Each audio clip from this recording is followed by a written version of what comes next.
Pasal 6. Mengapa ada di antara kalian yang berani pergi kepada hakim yang tidak mengenal Allah untuk mengadukan saudara seiman, kalau ia bersengketa dengan saudaranya itu? Mengapa ia tidak minta umat Allah menyelesaikan perkara itu? Apakah kalian tidak tahu bahwa umat Allah akan mengadili dunia ini? Jadi, kalau memang kalian akan mengadili dunia ini, apakah kalian tidak sanggup menyelesaikan perkara-perkara pengadilan yang tak berarti? Apakah kalian tidak tahu bahwa kita akan mengadili malaikat-malaikat? Lebih-lebih lagi perkara-perkara kehidupan sehari-hari. Maka kalau timbul perkara-perkara seperti itu, apakah kalian mengajukannya kepada orang-orang yang tidak punya kedudukan sama sekali dalam jemaat? Sungguh memalukan. Tentu di antaramu ada seseorang yang cukup bijaksana untuk menyelesaikan perselisihan antara saudara-saudara yang sama-sama Kristen. Tetapi sebaliknya, seorang Kristen pergi kepada orang bukan Kristen untuk mengadukan perkaranya terhadap saudaranya yang Kristen. Jangankan pergi berperkara pada orang bukan Kristen. Adanya perselisihan di antaramu pun sudah merupakan suatu kekalahan bagimu. Lebih baik kalian diperlakukan tidak adil atau dirugikan. Tetapi kalian sendiri malah yang memperlakukan orang lain dengan tidak adil. Kalian sendiri juga yang merugikan orang lain.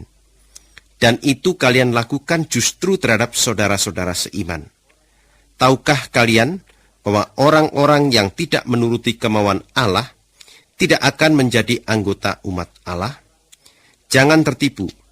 Orang-orang yang berbuat cabul, orang-orang yang menyembah berhala, yang berzinah, yang melakukan perbuatan yang memalukan terhadap sesama jenisnya, yang mencuri, yang serakah, yang pemabuk, yang suka memburuk-burukkan orang lain, dan yang memeras orang lain, semua orang seperti itu tidak akan menjadi anggota umat Allah. Beberapa di antaramu dahulu berkelakuan seperti itu, tetapi sekarang kalian dinyatakan bersih dari dosa. Kalian sudah menjadi milik Allah yang khusus. Kalian sudah berbaik kembali dengan Allah, karena kalian percaya kepada Tuhan Yesus Kristus dan karena kuasa roh dari Allah kita. Ada yang berkata bahwa setiap orang boleh melakukan segala sesuatu. Tetapi bagi saya, tidak semuanya berguna.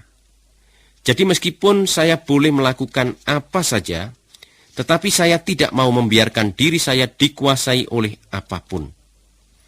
Ada juga yang berkata bahwa makanan adalah untuk perut, dan perut disediakan untuk makanan.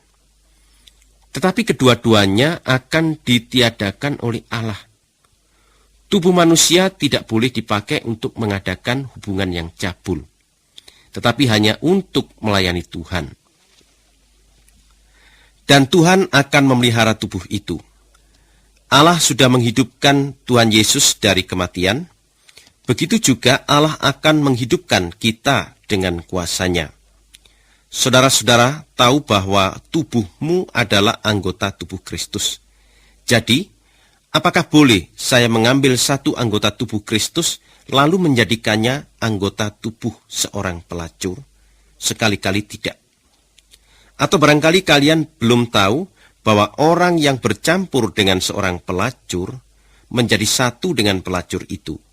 Sebab dalam Alkitab tertulis keduanya menjadi satu.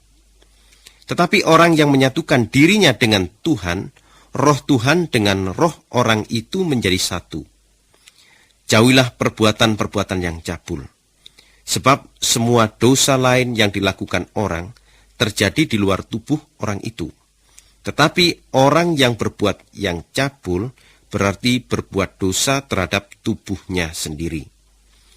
Kalian harus tahu bahwa tubuhmu adalah tempat tinggal roh Allah. Roh itu tinggal di dalam kalian. Dan Allah sendirilah yang memberikan roh itu kepadamu. Diri saudara bukan kepunyaanmu, itu kepunyaan Allah.